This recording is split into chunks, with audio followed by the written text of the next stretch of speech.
El análisis, la opinión y todo lo que quieres saber sobre el mundo de las finanzas lo encuentras en Perspectivas Económicas con el doctor Juan Pablo Rodríguez, de lunes a viernes a las 13:30 horas y repeticiones a las 9 horas por MD Saltillo. ¿Qué tal, mis cibernautas? Tengan todos ustedes muy buenas tardes. Poco tarde, estamos 13:36. Les saluda Juan Pablo Rodríguez desde la sede de Saltillo Televisión. Pues un saludo muy cordial a toda la red, como siempre. No pudimos estar el viernes por cuestiones de tipo personal, pero aquí estamos hoy lunes para comentar y nuevamente hacer un rebalance de todo lo que hemos tratado en estos últimos 3 años en este programa. Sí, yo quería, porque ya se están volando por todos lados ideas de cómo resolver el problema del crecimiento de la economía mundial y en especial los países desarrollados. En efecto, es decir, después de la crisis del 2008, todos la identificaron como una crisis financiera. Nosotros no estamos de acuerdo, obviamente. Para nosotros es una crisis estructural del propio sistema capitalista, crisis que se dan en el mediano o corto plazo y crisis de largo plazo, tratadas por el economista ruso Kondratiev. Ahora, ¿cuál es el origen real de la crisis? Desde que Malthus, desde que Carlos Marx, fui a una conferencia, por cierto, de la personalidad de Carlos Marx el viernes, muy interesante, de Kuning, parece que es un autor norteamericano. Pero en el fenómeno de las crisis que hablaban cotidianamente o que se escribían cotidianamente Malthus con Ricardo y Malthus con Sismondi, Sismondi con Ricardo, que posteriormente Marx toma esta discusión, fue de por qué en el sistema capitalista aparecen crisis, vamos a decir, seculares, de 8 años o 9 años, cada día vemos ciclos, movimientos de depresión, de auge de depresión, de estabilización, y al mismo tiempo vemos en el término de largo plazo grandes crisis estructurales, como la de 1929-33, la del 74, que yo no la ubico mucho como, esa más bien fue una crisis provocada en ciertamente, digo, le desembocó con la cuestión petrolera, pero la del 2008-2009, pues es una gran crisis, y esta no tiene su origen en la cuestión financiera, hay que decirlo, porque todos se van con la finta de este problema de la economía capitalista, y es que esta economía o este sistema adolece básicamente de un problema clave, básico, es que la demanda no equivale a la oferta. ¿Y por qué no equivale a la oferta? Porque hay el desarrollo de las tecnologías, las revoluciones industriales, hay el desarrollo, como le decía Marx, de las fuerzas productivas, las tecnologías y el capital constante o el capital fijo, para que me entiendan los que estudian economía neoclásica, pues crece más rápidamente que los salarios, es decir, que el peso de los salarios dentro del ingreso nacional. Aquí no nos podemos meter que si una empresa tuvo una tecnología y la otra no, aquí tenemos que ver el conjunto de la macroeconomía. Entonces, si la tasa si la productividad hace que, o el aumento del capital constante, del valor que tiene, la maquinaria, vamos a decir, aumenta más que proporcional que el capital variable, provoca la robotización, provoca la mecanización en el sistema. Cada día se complican más, ahora una estabilización del desempleo está en 5%, antes era inconcebible. Pero bueno, la idea es que al momento en que en el sistema crecen más el desarrollo tecnológico y las fuerzas productivas o la producción que el consumo, pues de una u otra manera el sistema tiene que resolver los estados, el estado que representa los intereses del propio sistema, tenderá a resolver esta diferencia que ya la había visto también Keynes en su gran obra allá en 1936. Pero la situación es ¿por qué permanentemente tenemos este problema? Porque, pues como decía Schumpeter, hay ciclos innovadores y estos no dejan de darse. Ahorita vivimos la cuarta revolución industrial, con el Internet, y la tercera fue pues, la propia computadora. Pero, o la cibernética. Entonces, ¿qué es lo que provoca realmente una crisis? Pues al haber diferencias entre producción y empleo, comienzan a verse mermadas las actividades productivas, industria, agricultura, comercio. El problema del sistema capitalista es que no es que no haya productos. El fenómeno venezolano es algo aislado, ¿no? En general el sistema tiene una sobreproducción mundial comparado con la demanda mundial. Entonces, ¿qué hace el gobierno en este caso? El Banco Central norteamericano, europeo, japonés, británico, el chino y todos. Bueno, ¿cómo compensar esa baja de producción con respecto a la demanda? ¿Y qué es lo que hacen? Utilizan políticas de tipo monetario y fiscal. En el fiscal, bueno, podríamos hablar de que bajan las tasas de impuestos en un país, comienzan a darse pues con el propósito de incitar a que la gente invierta, pero aquí hay un error, hay una falacia tremenda en el sistema. ¿Para qué quiero invertir si lo que tengo es una sobreproducción? Lo que necesito es demanda. Es por eso la teoría de la demanda efectiva de Keynes, basado en las análisis o discusiones de Malthus con Marx y Marx con Sismondi, con Ricardo con Sismondi y todos ellos. Están en las cartas de correspondencia de David y Ricardo. Es una obra que hizo Srafra allá de la Universidad de Cambridge y que todos los economistas de este mundo deben de leer las cartas de correspondencia. Parece que por 1816 cuando se dan estas cartas más importantes. No toda oferta crea su propia demanda, como dice el maestro Jean-Baptiste Say. Es una falacia en el sistema. Es decir, si yo invierto automáticamente voy a tener una demanda, falso. En el sistema, como dice Malthus, hay periodos de sobreproducción. Y hoy el sistema en su conjunto, vemos la baja de las materias primas a nivel mundial, hay una sobreproducción de materias primas, desde petróleo, carbón, acero, aluminio, antimonio, todo casi está en sobreproducción. El problema es que ¿quién consume esto? Al haber sobreproducción en el sistema, jóvenes, el empresario comienza a bajarle el precio a sus mercancías, a tal punto que el costo de producción queda por arriba del precio propio de la mercancía. De ahí que el maestro Marx decía, hay una disminución de la tasa de ganancia provocada por este aumento desmesurado del capital constante o capital fijo sobre el capital variable, que en este caso es el salario. Entonces, ¿hacia dónde nos lleva esto? Que el gobierno norteamericano desde la era de Greenspan, un gran neoliberal, es decir, fue súper neoliberal, y en el caso de Bernanke posteriormente entienden, de acuerdo a la experiencia de 1933, que lo que había que dinamizar es la demanda.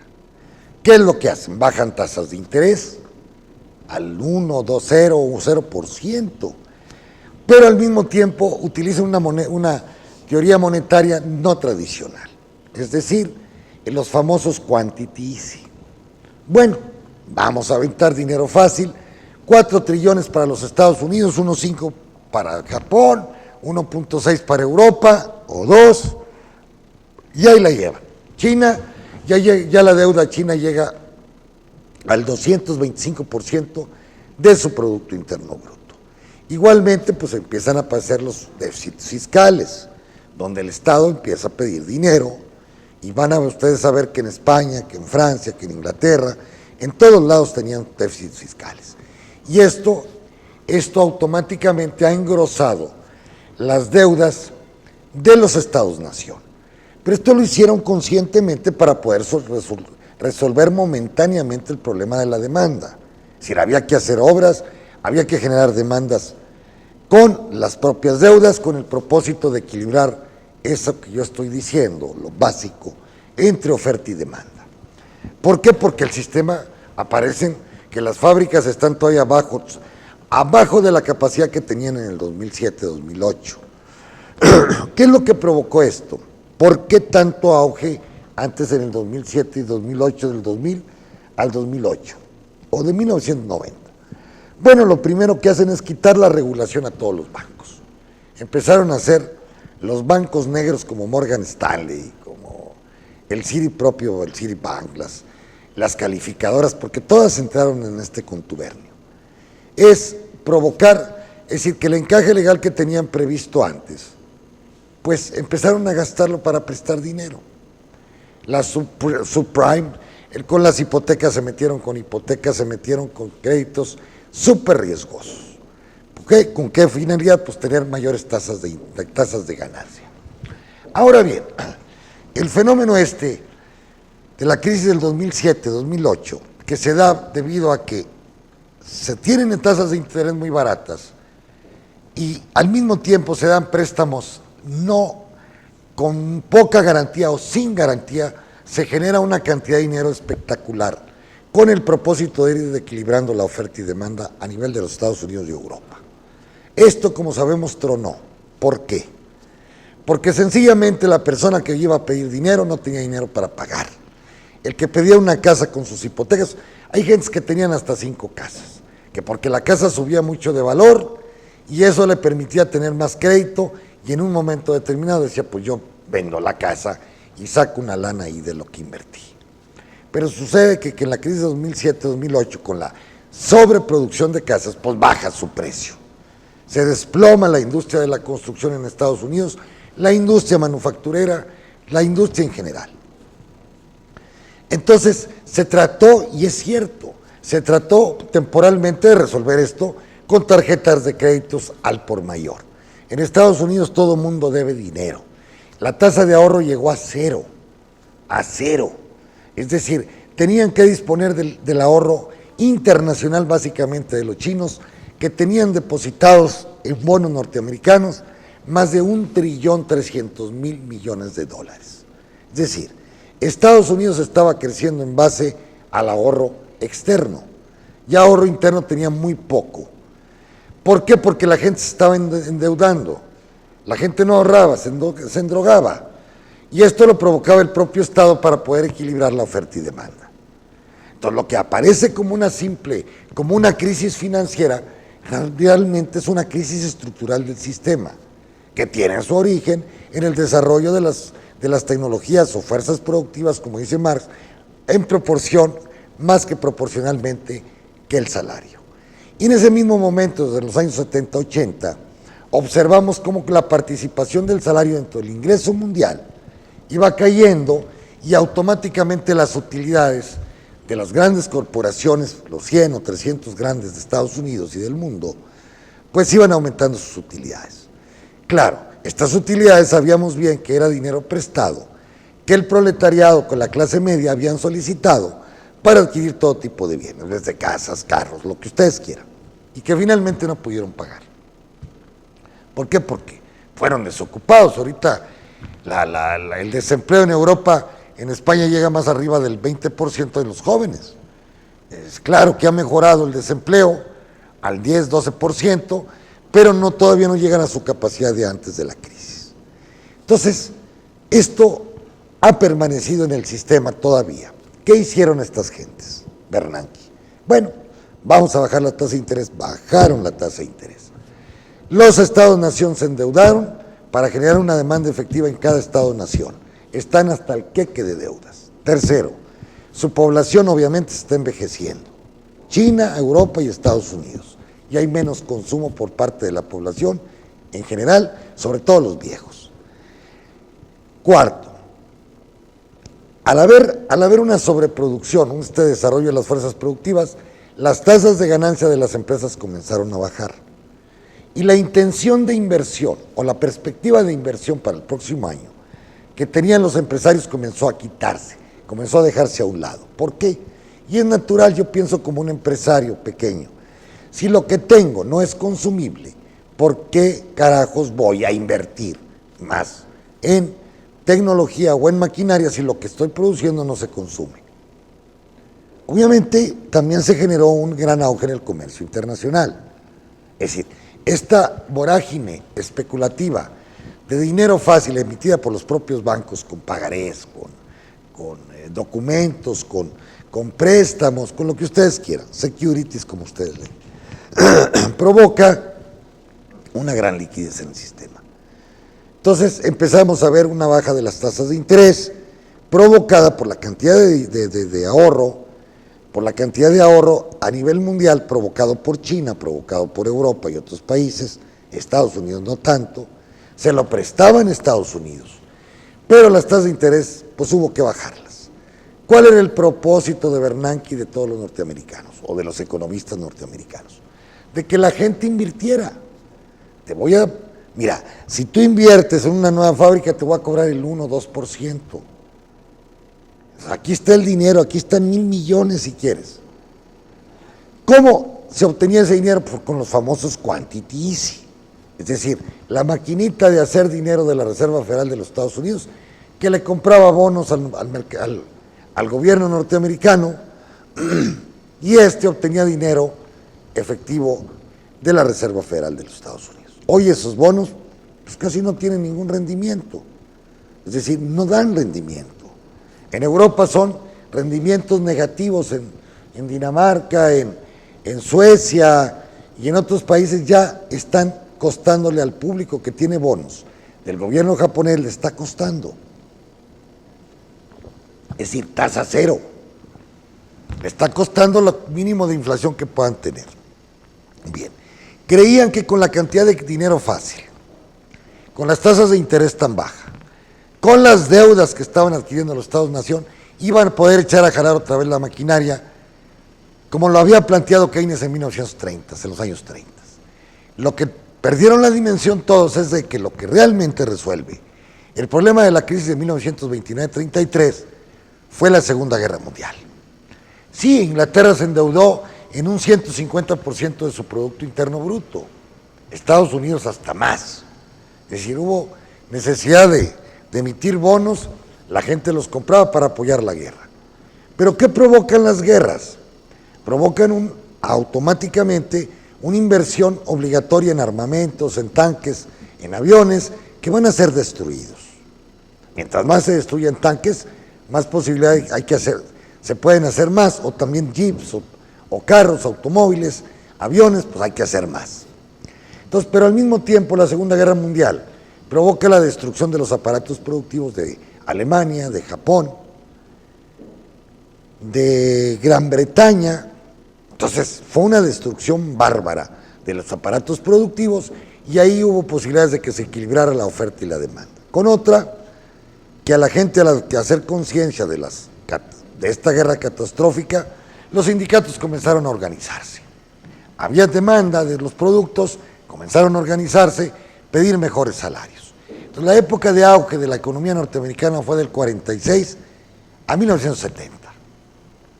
Con sindicatos muy fuertes, la AFL-CIO, sindicatos automotrices, sindicatos de la aviación, sindicatos de todo tipo. ¿Qué es lo que hace Reagan y la señora Thatcher a partir de los años 70, 76, 80? Destruir estos sindicatos, evitar la intervención del gobierno. Kennedy, ¿qué es lo que hace Kennedy? Empieza a meter dinero para hacer las grandes obras de infraestructura que necesitaban los Estados Unidos. Autopistas, puentes, aeropuertos, todo aquello. Y esto ayudó más a dinamizar de 1940 a 1970 la demanda efectiva en Estados Unidos y en todo el continente europeo. Claro, Europa tenía menos problema, porque lo que había que hacer es rehacer la industria alemana, rehacer la industria de Bélgica, de Francia y de toda Europa. Es decir, estaba destruido el aparato productivo. Entonces la oferta era menor que la demanda. Entonces las perspectivas de inversión eran fabulosas. Y había que hacerlas. Y se hicieron. Tanto que Alemania, para los años 70 ya Alemania era otro trabuco de economía, para los años 70 pues era la primera economía de Europa. Pero volviendo al fenómeno del 2007-2008, se da un proceso de desfase. ¿Qué hacen? Tasas de interés, dinero fácil, pero oh surprise, al no haber guerra, como en 1945, las economías o los empresarios reciben el dinero de los grandes bancos con el quantity easy, 10 trillones, hablemos de 10 trillones o 12 trillones mundialmente. Y este dinero normalmente los bancos lo captaban y lo depositaban mismo en la Reserva Federal para obtener el 1 o 2%. Vamos, un banco pedía 10,000 millones de pesos, tenía ahí en la reserva 5,000 millones para tener como reserva también ellos en caso de alguna crisis, lo demás lo prestaban. Pero estos préstamos fueron muy lentos, han sido muy lentos. Y segundo, si bien se tiene el caballo, se tiene el agua para el caballo, pero el caballo no va a tomar agua, que es el sinónimo del inversionista. Aquí hay lana, aquí tenemos dinero, órale, entrenle, vamos a hacer, ustedes aviéntense con sus empresas, pero el inversionista no va, tiene miedo. Tiene miedo, ¿por qué? Porque el inversionista está observando que todavía el mercado laboral no se recupera. En Estados Unidos todavía hay mucha gente que trabaja medio tiempo, a pesar de la tasa del 5%. Entonces, el mercado, el salario ha aumentado un 2.5 mínimamente, apenas está menos yo creo que el nivel que tenían en el 2007-2008. Entonces, el total de la demanda nacional de los Estados Unidos, pues no ha crecido como ellos lo esperaban. Este año esperan crecimientos del 2%. México andan ahí con el optimismo del 2.4. Yo no creo en el 2.4, lo más seguro es que el 2. Porque México tiene ese mismo problema. No dinamiza su mercado interno. Quiere todo exportar y el mercado internacional está muy, muy competido. Ahora, ¿qué hicieron los gringos con el quantity easy? Emiten dinero, al haber mucho dólar en excesivo en circulación, automáticamente el valor del dólar disminuyó. Entonces, de $1.50 que valía el euro con respecto al dólar, hoy vale 1.15. Entonces, pero al mismo tiempo, cuando la recuperación del 2009-2010 se daba, había los famosos BRICS, Brasil, Rusia, India, China y Sudáfrica, así les decían. Eran economías con crecimiento muy fuerte. Entonces China creciendo al 10%, al 9-10%, Rusia igualmente al 7%, se recupera Rusia, Brasil, supera a México en ese momento, y Sudáfrica igualmente a India. India hoy crece al 7.5%. Entonces todos estos países generaron un auge de las materias primas, porque al industrializarse pedían materias primas del mundo. China, que tiene un potencial más o menos parecido al de los Estados Unidos, aunque Estados Unidos tiene una cuarta parte de la población de China, sí, pero el conjunto de la industria china, de la agricultura, son muy poderosos. Empezaron igualmente los rusos, los brasileños, sobre todo los rusos y los hindúes, a pedir mucha materia prima y estas se fueron a las nubes. El petróleo llegó a costar hasta 105, 110 dólares el petróleo, hoy cerró a 40, estoy viendo, bajó 1.41 a 45 dólares y ya se ha recuperado de como andaba hace 2, 3 meses. Entonces, volviendo al origen de la crisis, hay una yo le llamo un problema estructural en el sistema. El problema es la ganancia. Mientras unos tienen menos salarios, otros concentran gran cantidad de dinero a nivel mundial. Se calcula que una tercera parte, o más bien 100 empresarios a nivel mundial, o superempresas, controlan el 30% del producto mundial. Y esto es muy grave porque al concentrarse los ingresos en los accionistas o dueños de las empresas, pues la propensión a consumir de estos gentes, de estos ricotes, es menos que una propensión a consumir que un pobre. Entonces el pobre cuando recibe su dinero todo lo consume, su salario. El rico al recibir muchísimo dinero, pues el señor Eldin, pues ¿cuánto puede consumir? 10,000 pesos o 50,000 pesos en alimentos, y ya es muchísimo, ¿verdad? Pero los otros 1,000 o 2,000 millones que él gana, pues están supuestamente esperando a ser invertidos, ahorrados para ser invertidos. Pero sucede que el señor Eldin no tiene perspectiva. Él dice, bueno, puede haber un mercado, puede atacar este mercado de los celulares, de las redes, lo que ustedes quieran, pero tiene sus limitantes. ¿Por qué? Porque el pueblo mexicano no tiene un salario, es el salario más jodido de toda América Latina, y entonces mi mercado interno pues no se dinamiza. Y ahí es donde le sacan a la inversión. Muchos de ellos compran bonos gringos, compran bonos europeos, o se llevan a los offshore, por ejemplo, de Panamá, de Bermudas y otras paraísos fiscales, que claro, mucho de este capital también es ilícito porque no pagaron sus impuestos en los países de origen. Tiene razón Piketty. Uno de los problemas de la sociedad contemporánea es que a partir de 1970, después de 1945, 70, el ingreso se comienza a reconcentrar a nivel mundial. Y eso es un problema. Es un problema porque si dijéramos, bueno, este ingreso se invierte, pues no hay problema. Es decir, la inversión genera una demanda, ustedes van a construir una bodega para construir máquinas, pues esa bodega va a implicar consumos de cemento, de varilla, de maquinaria, y ahí hay una demanda complementaria. Pero sucede que no hay grandes inversiones a nivel mundial. La productividad no ha aumentado a nivel mundial. ¿Qué es la productividad? Que con la misma cantidad de inputs o de materias primas, salario, maquinaria, ustedes puedan producir, en lugar de producir 100 mesas, puedan producir 200. Y entonces ahí es donde aumenta la productividad. Es decir, que con una cantidad de inputs, ustedes puedan producir más outputs. Pero no ha sucedido en el sistema. ¿Por qué? Porque la demanda ha quedado retraída. Han bajado los salarios a nivel mundial durante 20 años o 30, proporcionalmente con respecto a la utilidad, al ahorro, perdón, a las utilidades del empresario. Su ahorro, finalmente va a ser su ahorro, y probablemente sea su inversión.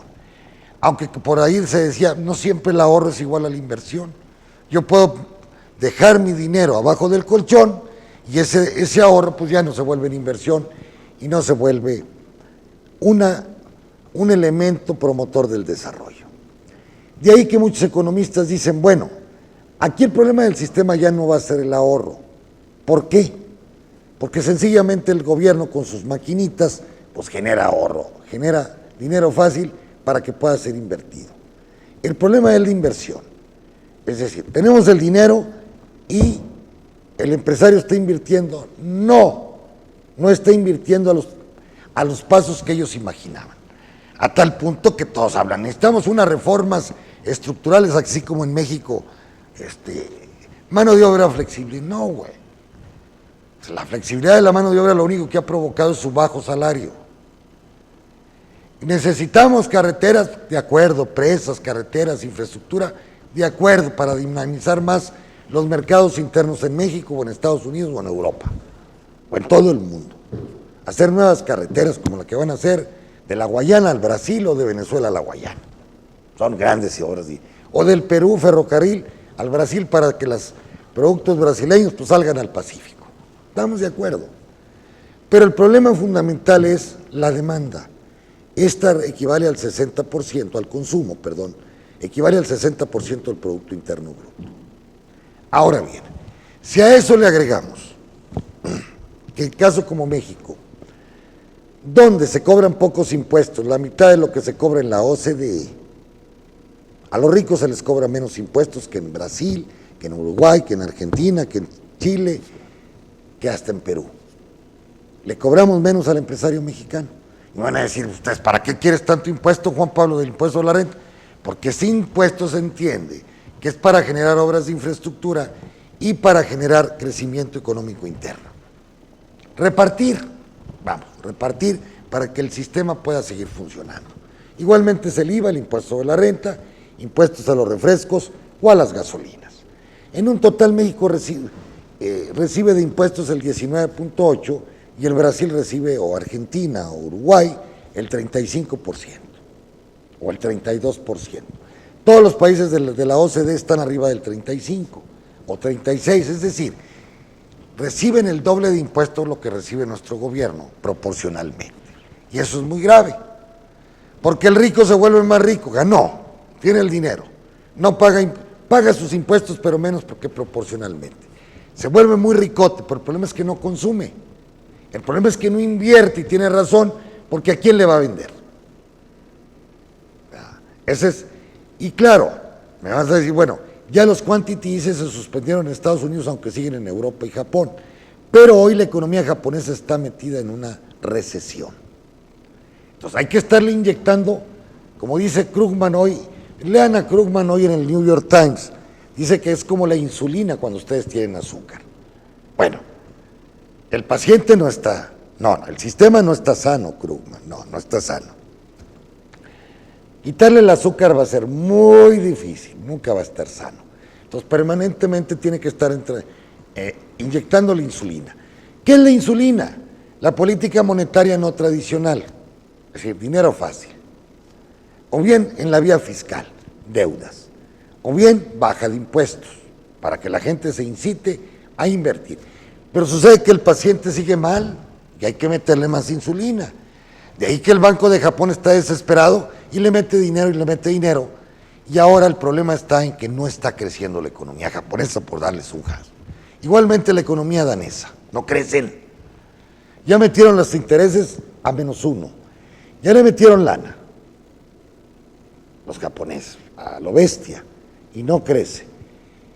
Aumentaron los salarios mínimamente, dijo el señor Abe, vamos a esperar que la Toyota y las otras mafias de automotrices aumenten los salarios. No lo han aumentado. Y entonces Japón sigue en un proceso de deflación. Creían que se iba a generar inflación, Estados Unidos, Europa y Japón. Pero ¿qué pasa? Bajan las materias primas a nivel mundial de valor, el petróleo. En lugar de haber aumentos, bajan los precios. Y entonces hoy las economías se enfrentan al fantasma no de la inflación, no, se enfrentan al fantasma de la deflación. ¿Y qué hacer con esto? Al mismo tiempo la deflación, ¿cuál tiene su origen?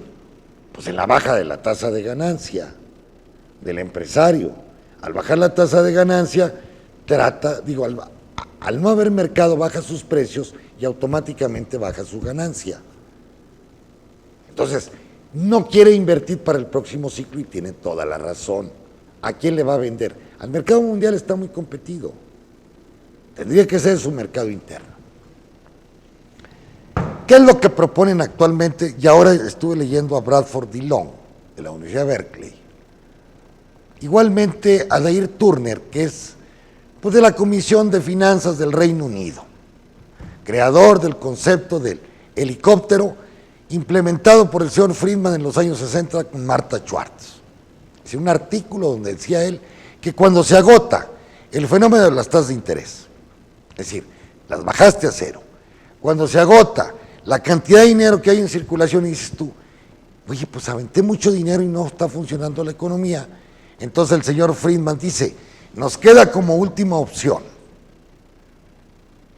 aparte de las deudas, que ya están hasta la madre todos, ya no puede ser por la vía de la deuda, nos queda la teoría del helicóptero. Hoy no es tiempo de cobrar más impuestos, hoy no es tiempo de austeridad, señores, no, esto es tiempo de gasto, de dinamizar la demanda. ¿Qué dice la teoría del helicóptero? Pues que decía Friedman, el dinero se lo vamos a repartir a la gente directamente. Claro, estoy totalmente de acuerdo en economías serias, como la gringa, como la británica, la europea, la Nueva Zelanda, Australia, países donde no existe corrupción en gran escala como está en este país, pues es viable. Es decir, dice Bradford, vámonos, vamos a darle a la gente en un cheque, a regresarle los impuestos al público, para que sea una política fiscal y al mismo tiempo una política monetaria. ¿De dónde se obtendrá este dinero? Pues de la maquinita de hacer dinero. Es una deuda, pues que no se registre como deuda. Después se registra el mismo dinero. Cuando la economía entra en auge, se le regresa al Banco Central ese dinero. Es decir, vuelve a las arcas del gobierno. ¿Cuál es el propósito de esta teoría del helicóptero? Generar una demanda complementaria para equilibrar lo que yo he dicho, la oferta y demanda. Es decir, para balancear, para que los empresarios puedan tener una demanda y su tasa de ganancia pueda seguir aumentando y ya entra el ciclo virtuoso del proceso de ahorro. Ahorro es igual a inversión, inversión equivale a empleo, equivale a producción, incremento del Producto Interno Bruto. Ese sería un círculo natural. Claro, no se ha hecho nunca, está la duda. ¿Y qué pasa si fracasan? Ahora los que van a fracasar son los bancos centrales. Hay un desprestigio de la actividad financiera mundial con lo de Morgan, con lo de el Citibank, lo de Wachovia, lo del quiebre de Salomon Brothers. Entonces, quebraron. Dice, entonces hay una mala impresión, como está en la campaña anda Bernie Sanders, pues echándoles hasta por abajo a los banqueros allá en los Estados Unidos. ¿Qué pasa? Dice ahorita un economista que está en Project Syndicate, dice, ¿qué pasa? ¿Qué pasa si fracasa la teoría del helicóptero? Pero yo me pongo a pensar y coincido con Bradford Dillon. Bueno, y si no experimentamos, pues no vamos a perder más que el desprestigio. Pero el desprestigio del banco finalmente se olvida. Pero, claro, lo peor que puede pasar es que la gente se vaya al oro, empiece a buscar el oro como loquitos. Pero, por el otro lado, el sistema, como hizo la señora Lagarde del Fondo Monetario Internacional, las economías no crecen. Entonces, entran en un círculo perverso. Al no crecer una economía, tienen desempleo. Uno. Al tener bajos salarios, tienen pues poca demanda, pero al mismo tiempo problemas con las pensiones. Ya no se completa en el seguro social, ya no se completa de pensiones en este país. Ya están pensando a ver cómo le cobran más a la gente por sus pensiones, claro, sin hablar de aumento salarial. Es decir, explotando al obrero y a la clase media y al burócrata.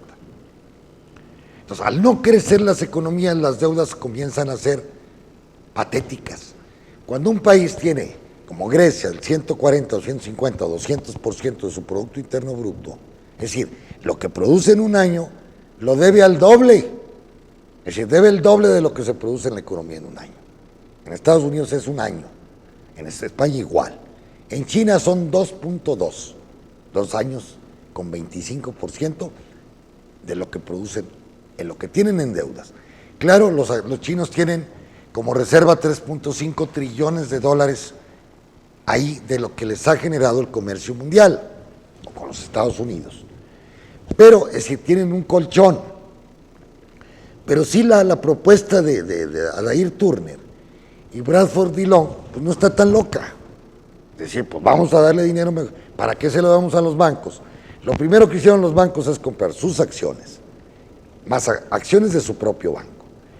Prestarse entre ellos mismos, dejar el dinero como reserva y dejar muy poco dinero en circulación. ¿Para qué? Para la inversión de las pequeñas y medianas empresas.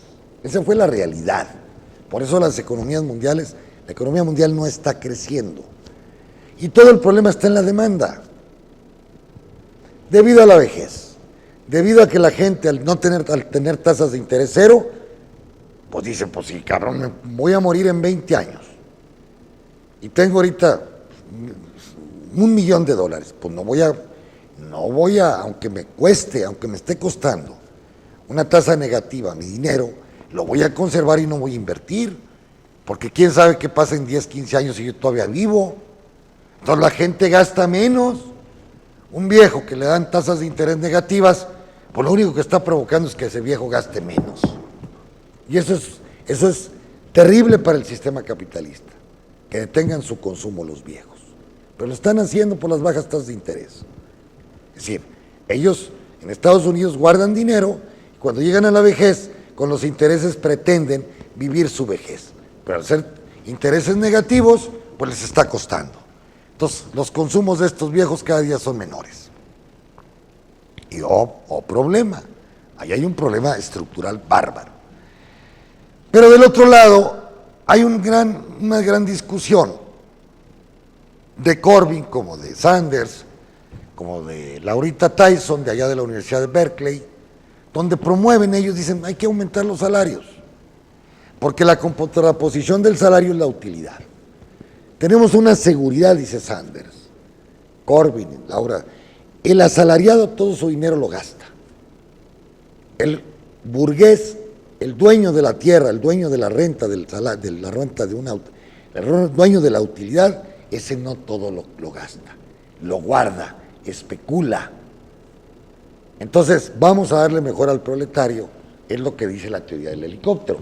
La pregunta mía, imagínense Peña Nieto y el PRI con la teoría del helicóptero, pues no los bajan del poder nunca, porque nomás le darían dinero a los priistas, repartirían la lana, no como lo hizo el peje Andrés Manuel López Obrador, que le dio una tarjeta a todos los viejos del DF y todos van con su tarjeta y cobran su pensión de 1,500 pesos. Pero fue parejo. Ah, no, aquí los periodistas en Coahuila, los Moreira, nada más a sus amigos les dan el dinero. Entonces generan una masa de incondicionales, gente que va a ir a votar a fuerza por ellos, y entonces entramos a un problema de una permeabilización del poder. Es decir, una impermeabilización, ya no hay un flujo de jóvenes y sociedad que hay un cambio en la sociedad hacia el poder, siempre estarían ellos. Entonces el problema del helicóptero es que en economías tan corruptas como la nuestra, la de Colombia, por ejemplo, probablemente Brasil menos, probablemente Centroamérica, que son bien corruptos también, pues ahí no va a resultar la teoría del helicóptero. Al contrario, los políticos, los privilegiados se van a llevar el dinero fuera, a todos los offshore, como lo han hecho aquí el Grupo IGA y los amigos de Peña Nieto. Ese es el riesgo de la teoría del helicóptero. Sí me parece bien, porque le darían a toda la masa consumidora de Norteamérica, les quitarían los impuestos a algunos, condonarían impuestos, a otros les llegaría su cheque a su casa, gaste. El problema de la inflación hoy no es problema. ¿Por qué? Porque la inflación está menos del 2%. Hay margen, hay room para poder actuar con respecto a esto. El problema actual del sistema es el bajo crecimiento.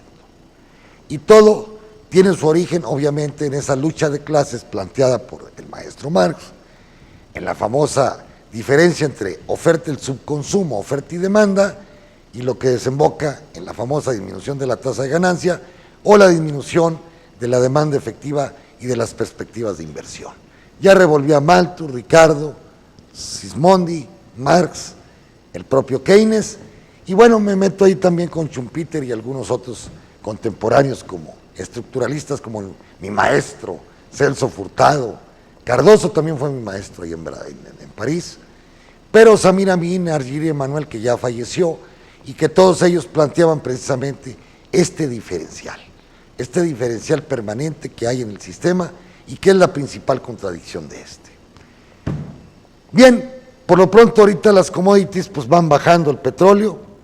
Bloomberg nos dice que el petróleo va bajando, el Brent 1.53 y el West Texas 1.17, yo creo que va a llegar a $50, no hay problema. Mientras no exceda los $50, los del shale gas o los del fracking, pues van a empezar a producir petróleo en Estados Unidos y va a haber nuevamente una sobreproducción en el sistema. El gas natural también bajando el 2.3, el oro bajando el 3.35, el cobre también terriblemente a 2.26 y el maíz bajando, subiendo, permanece estable, ¿verdad? Déjenme ver las commodities. En lo que concierne a las bolsas de valores, el Dow Jones subiendo el 0.65, ha tenido una racha, pero a lo mejor, como dice Contra Corner, David Stockman, pues será la última racha para entrar posiblemente a un famoso slump, es decir, una caída, porque finalmente el sistema no ha mejorado los conceptos de salario y de consumo a nivel mundial y la redistribución del ingreso. El Standard & Poor's bajando, subiendo el 0.69, el Nasdaq 0.81, en Inglaterra bajando el Standard & Poor's, en la bolsa mexicana bajando el 0.32 y Brasil bajando el 0.44%. Esto es lo más importante hoy día, señores. Pues quise hacer un resumen porque siempre el problema financiero no es financiero, el problema es estructural del sistema. ¿Cómo resolver esto? Bueno, lo del helicóptero, como dice Bradford, a lo mejor resulta, vamos a experimentar porque a lo mejor nos vamos a quedar con la duda todos.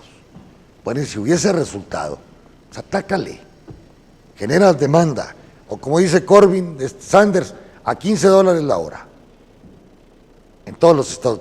Hillary quería 12, dijo él no, a 15. Ya el desarrollo de la productividad permite absorber salarios de $15 la hora. $15 la hora. Un obrero mexicano, señores, produce 10 pesos la hora o 9 pesos la hora, que equivale pues a centavos de dólares, a centavos. Es decir, ya me da vergüenza. Entonces, estamos hablando de 9 pesos, pues no. Es una locura, es una vergüenza, ya ni quiero, hagan ustedes su conversión, jóvenes mexicanos. Por eso esta economía no crece, porque el problema del capitalismo nunca será la oferta. Rara vez como el fenómeno venezolano, donde estuvieron los aparatos productivos. El problema del capitalismo en general y en su historia ha sido siempre el problema de la demanda. Pásenla muy bien y nos vemos el próximo miércoles.